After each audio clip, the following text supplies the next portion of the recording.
Our next speaker is Gary Martin, who will be talking about the International Space University. Mr. Gary Martin, Vice President for North American Operations for International Space University, a winner of NASA's Outstanding Leadership Medal. Mr. Martin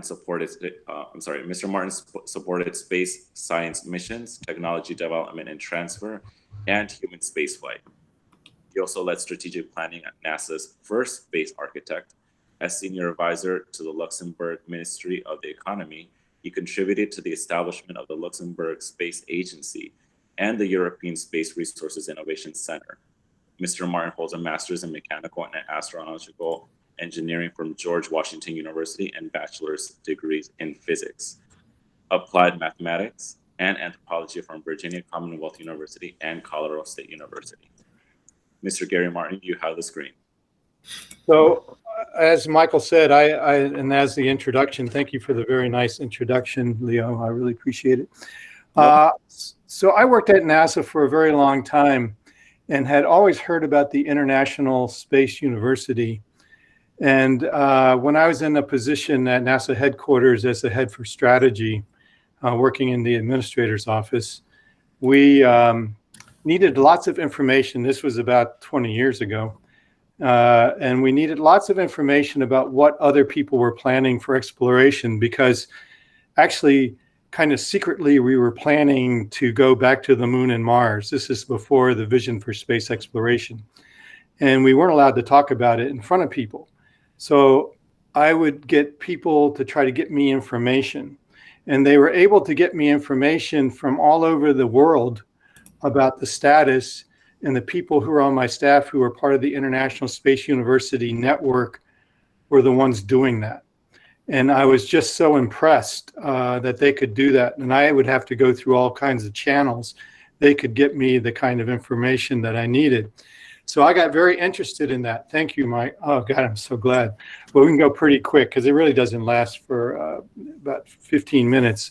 So if you go to the next page, I'm going to give you a little history of this very unique organization. If you're in space, it's really good to know about what ISU can do and what the network can do. It was started in 1987 by these three guys in their 20s, Todd Hawley, Bob Richards, and Peter Diamandis. And they had a whole new concept of what they wanted to see the humanity leaving the Earth. And so they looked at it, it had to be international, it had to be intercultural, and it had to be interdisciplinary, because you need all disciplines to work together. So all our programs have this unique feature. If you go to the next, so we're different from a regular academic university. We have a very diverse student body. We want that. We want age diversity. We want cultural diversity. We have discipline diversity is one of the most important, because you bring people from all different ways of looking at a complex problem together. And we do that as part of our exercises. You notice that you get unique solutions, and it's very powerful. One of the things that we're trying to do is, like the UN, we took some of their words with the peaceful use of outer space for the betterment and benefit of humanity. We work with all countries around the world who want to do good things in space, peaceful. We don't do a lot of military things. We do situational awareness, and we make people aware of what's going on, but it's not one of our ways that we're are teaching people. It's more of an awareness activity. And then we have leading space experts, and you probably know people like Michael who have been to ISU, and I'm going to talk a little bit more about that. So if we go to the next one, Michael. So it's a graduate, it's a professional development activity and a graduate school. So you need to have at least a bachelor's to be in any of our programs, or at least depending on if you're in Europe, I think if you're almost within your last year, you can also be accepted. And so then I'm going to talk about the different programs. We have a master's, and then we have a whole array of professional development activities. We noticed that we have 5,000 alumni since 1988 was our first actual class. And then 75% we keep in touch with, most of them, majority of them, 75% of them work in the space sector. And that what we see, a lot of people come to ISU, when they are interested in changing their field or their specialty. Like we get lawyers who are lawyers in, normal civil courts.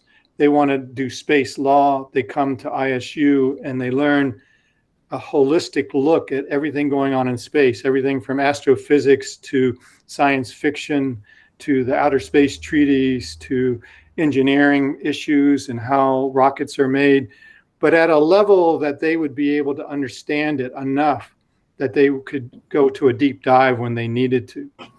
Let's go to the next one. I can't find anything like this. I do a lot of diving, and you'd think that oceanography and oceans would bring the same kind of passion, but space brings a certain passion to people. And so we attract really important people. In fact, Arthur C. Clarke helped those 3 young people get the university started. And he was our first chancellor. And then Jean-Jacques Dordain, he was the head of ESA, head of the European Space Agency at the time that he was our chancellor. And then Buzz Aldrin was recently our chancellor. He walked on the moon. And so we get all this attention from these amazing people. And currently our chancellor is Pascale Ehrenfreund. And she is, until recently, she was the head of the DLR, the German Space Agency. But now she's also the president of the IAF, which is a major aerospace activity. You probably know about them, hopefully. An organization that promotes peaceful uses of outer space internationally. And let's go to the next one.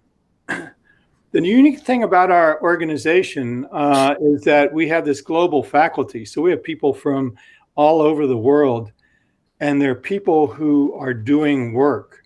As some are academic, but many are the people who are making policies, who are doing missions, who are the engineers that are pushing the boundaries. These are the kinds of people who want to meet the people who come to ISU, because one, they want to bounce ideas off them, but the others, they might want to hire them.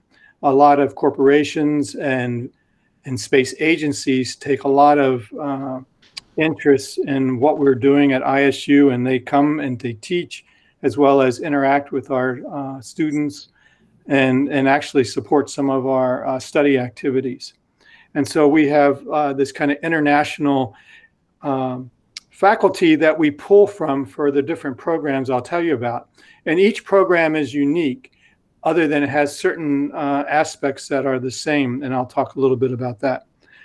Let's go to the next chart. Oh, okay. Oh, I sent you the older one. Okay, I changed this, but I'll tell you. So one of the things that is the same in all our programs is that we see space, and we had to put it into areas that we could understand and help, especially people who don't know anything about space, understand all the different things that are going on in space. So all our programs treat these 7 disciplines, and we'll have, depending on how long the program is, more and more aspects of what you can do to learn about these disciplines. But there's space applications, so everything from communication to looking at Earth observation and everything in between. Space engineering, so how do you make a base on the moon, as well as how does a rocket work, how do satellites work, what are the main subsystems. Space humanities, what is space meant to humanity from the very beginning? What has driven some of the space activities from books and literature, and why humans find it so fascinating in religion. We also do human performance in space. Can humans actually live and work safely in space? We have astronauts who teach and who are doing actual experiments on the space station, looking at pushing these boundaries. We do space business and management. This is a big area. This is one I'm particularly interested in and teach in sometimes, about how do you get companies started. I believe strongly that we need to be able to make money in space in order to push the environment, humanity out. in a sustainable way off the Earth. Then we talk about space policy, economics, and law, things you need to understand about the treaties and what you can do and what you can't do. And then everything with space sciences. I think, astronomy and understanding the science of the planets and what's making up the asteroids, all these kind of things. And we try to give everyone a little bit of this. We don't give depth into these things. If you want to go to the depth, then you go, after you learn about the different areas you might be interested in, you'd go to a university like MIT or Stanford or whatever you want to pick, and you'd go into depth in the area that you think is the most important. Let's go to the next one. These are the countries that have that participate in our program. They send people, they have faculty. Not all of them have faculty, but many of them do. But we certainly have had people in our network who represent these countries. And then if the next one shows the amount that we have. So we have 5,000 alumni from 110 countries currently. And Michael, if you go to the next page, this shows you like over the history, over these 5,000 people, these are the countries that have over 10 people. And so you see the US as dominated, and Canada sent a lot, but China is quickly catching up. India's on there, many European countries. So gives you a little idea of how we're currently, our alumni are separated or made up of. Let's go to the next one. So here's where they are. I told you 75% are in space. These are the areas that they make up. Many of them go to space agencies. Many space agencies send people so they can network, so they can do their job when they go back. They also have many companies send people. There's a lot from universities and going back into education and space research. Also, people go back and take their knowledge of the multidisciplines and go back into certain areas that they want to work in. Let's go to the next one. This is just a smattering. This just gives you some ideas of some of the organizations who send people and who sponsor our work at the International Space University.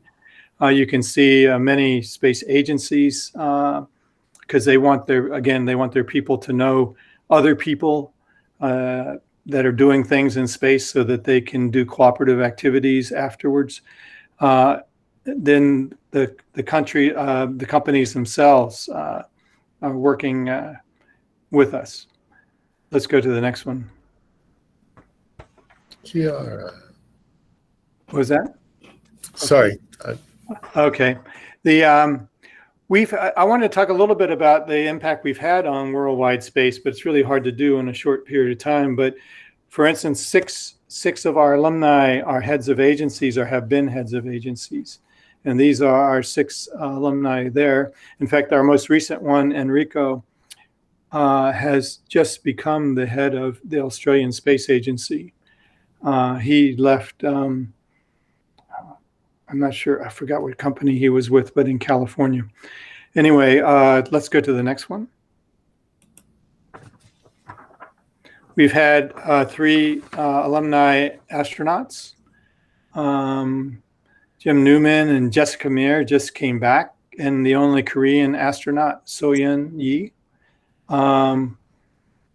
So we get a lot of people still participate. For instance, when Jessica Meir was on space station, she had a number of conversations with our students and our participants, and very inspiring about what she was doing there and what these students can look forward to. Let's go to the next one.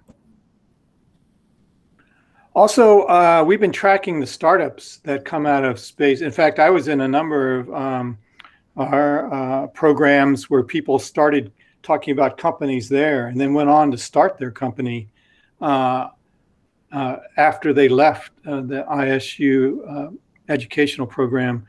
And then, so we've counted 110 space startups in 27 countries.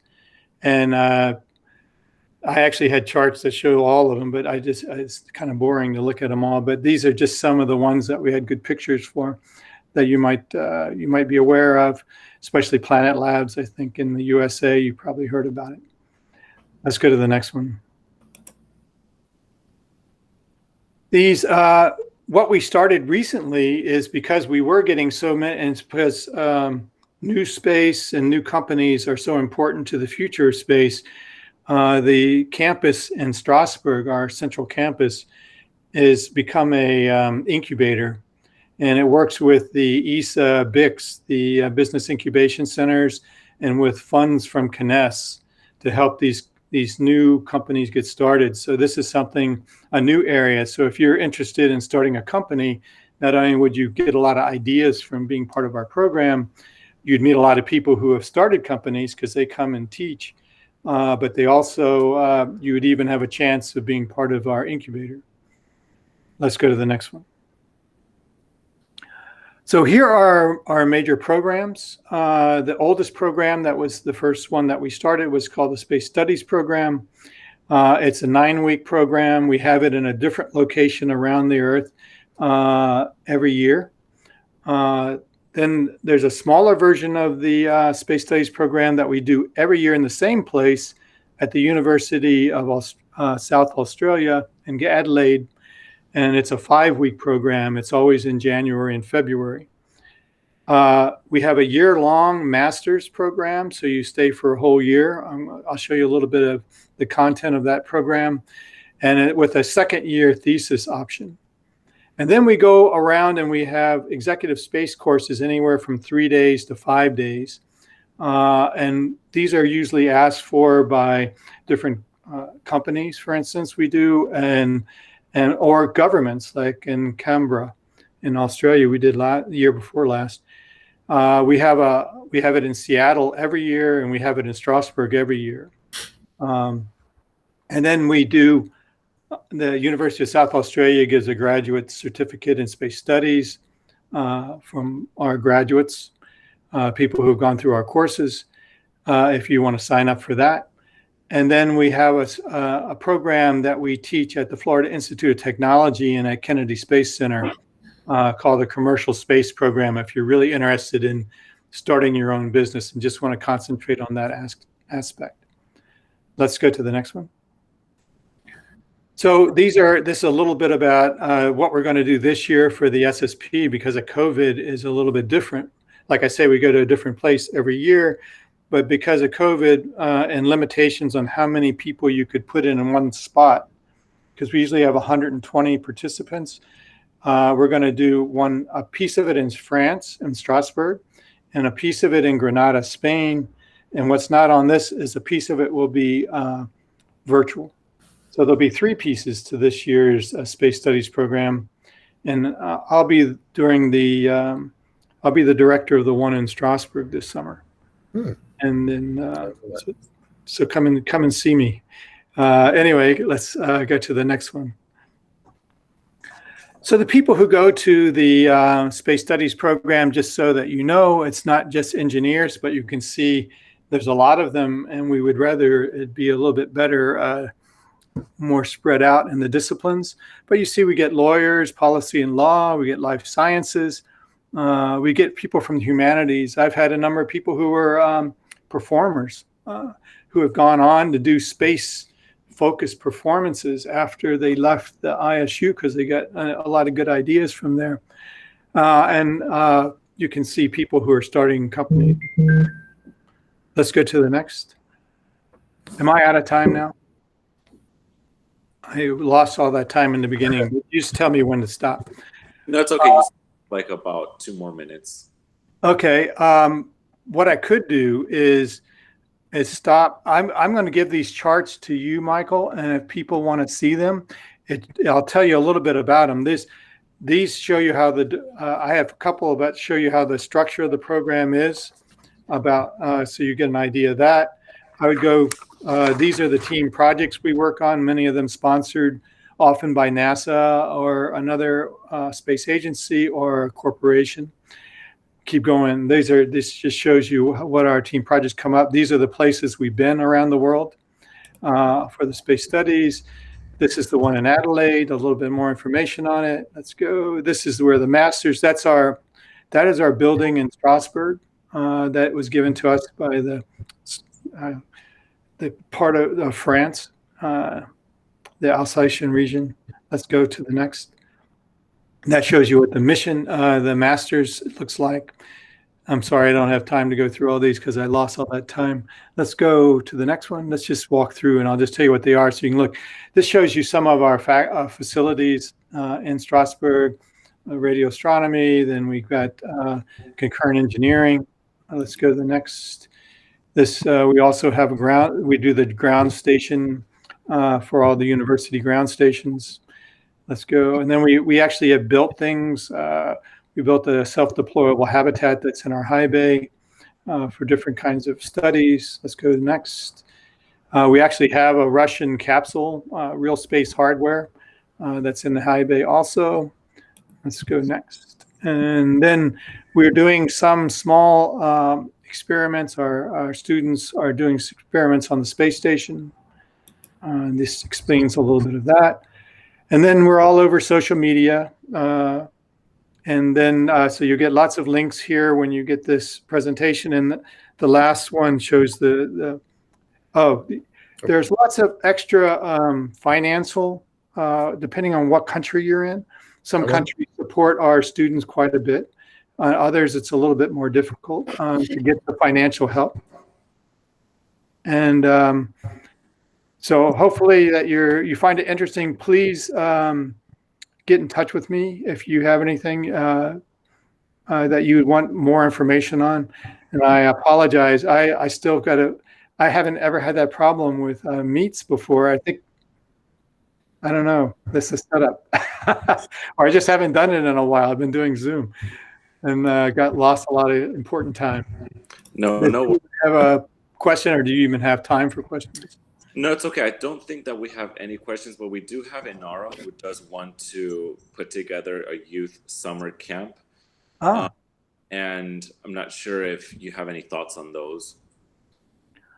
Oh, I support them 100%. I think anything, what ISU does, and I think Michael even said a few things, is because we're residential, especially the SSP and the SHSSP, you live with the people that you're going to school with and you eat with them and you're there for 9 weeks straight. It creates a life experience and a network that can never be broken. And I've seen it year after year. I've been the director for 4 times in different places of the world. And in every place, these people have life-changing experiences. And often that's the words they use. That this was something that changed my life. Now I'm going to go do this thing in space. That's why when I retired, I was going to just retire. But they asked me if I was interested in doing this with ISU. And I said, well, it's really so rewarding that I wanted to do it. So awesome. Well, if you can, if you're able to, just go ahead and connect with Inara. I'm sure she would have a lot more input on that whenever you can. Gary, thank you so much for being a part of it. Sorry for the confusion in the beginning with Google, but we're going to be moving on to our next speaker. Yeah, for sure. Thanks, Gary. If you can just put in your LinkedIn information in the bottom so we can continue networking with you, that'd be fabulous. Okay, I'll do that.